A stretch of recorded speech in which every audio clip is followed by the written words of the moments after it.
من كان يرجو لقاء الله فإن أجل الله لآت وهو السميع العليم ومن جاهد فإنما يجاهد لنفسه إن الله لغني عن العالمين. Kewajiban masuk ke dalam Islam. Ayat yang pertama, kata beliau, wa qaulullahi ta'ala, wa may yabtaghi ghairal islami dinan fala yuqbala minh wa huwa fil akhirati minal khasirin. Firman Allah Ta'ala, barang siapa yang mencari agama selain Islam, wa may yabtaghi ghairal islami dinan fala yuqbala minhu, sekali-sekali agama itu tidak akan diterima darinya.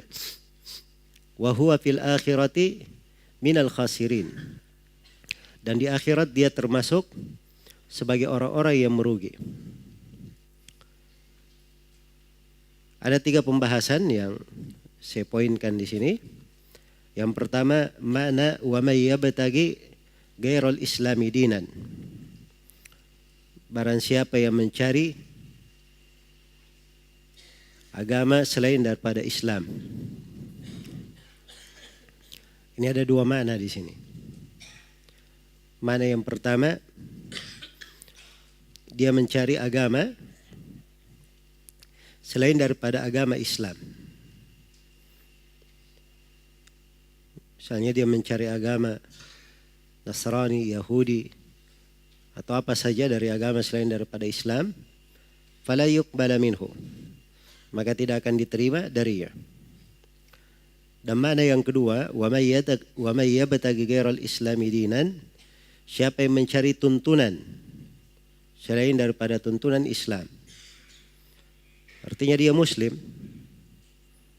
tapi dia beramal dengan sebuah amalan tidak dibangun di atas keislaman, tidak ada tuntunannya di dalam Islam, maka ini juga fala yuqbala minhu, tidak diterima darinya. Ini masuk di pembahasan bid'ah yang akan diterangkan oleh penulis nanti di bab-bab yang akan datang. Iya.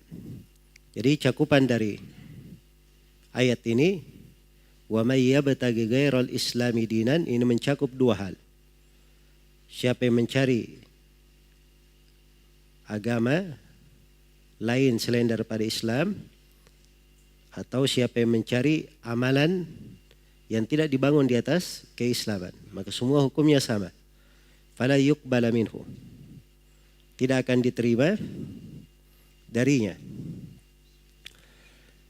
Kemudian pembahasan yang kedua, makna wa huwa minal khasirin. Maksudnya wa huwa fil akhirati minal khasirin, dan dia di akhirat termasuk orang yang apa? Merugi. Kerugian apa di sini maksudnya? Kerugian itu 2 macam. Ada khasarah kubra, kerugian yang besar, artinya dia diharamkan masuk surga, dikekalkan di dalam neraka.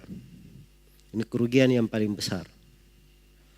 Dan kerugian yang kedua adalah kerugian yang kecil, yaitu dia merugi di akhirat, di mana dia tidak langsung masuk surga. Mungkin karena dosanya dia disiksa dulu di dalam neraka, setelah itu dimasukkan ke dalam surga. Iya. Jadi ini kerugian kecil. Iya. Kerugian kecil. Jadi 2 jenis. Itu tergantung kepada makna Islam itu tadi. Kalau Islam bermakna dia mencari agama selain Islam, maka ini kerugiannya kerugian apa? Kerugian besar. Tapi kalau dia muslim tapi berbuat bid'ah, mencari tuntunan selain daripada Islam, maka ini kerugiannya kerugian apa? Kerugian kecil. Iya.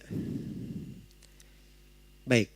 Kemudian pembahasan yang ketiga, wa'id ala man lam yadkhul fil Islam, ancaman terhadap siapa yang tidak masuk ke dalam Islam. Nah, ini ayat memang dibawakan oleh penulis, ini sisi pendalilannya. Ayat ini ancaman tegas bahwa siapa yang tidak masuk di dalam Islam, begini keadaannya. Wa may yabtaghi ghairal islami dinan fala yuqbala minhu. Siapa yang mencari selain Islam dari agama, tidak akan diterima darinya. Wa huwa fil akhirati minal khasirin. Dan dia di akhirat kelak termasuk orang yang merugi. Ya, dan penekanan yang ingin saya garis bawahi juga di sini, bahwa wajib masuk ke dalam Islam itu bukan masalah Islam sebagai agama saya. Dia juga wajib masuk di dalam tuntunan Islam itu. Ketika dia beragama harus ada, semua yang dia lakukan harus bersumber dari Al-Quran dan Sunnah Rasulullah Sallallahu Alaihi Wasallam.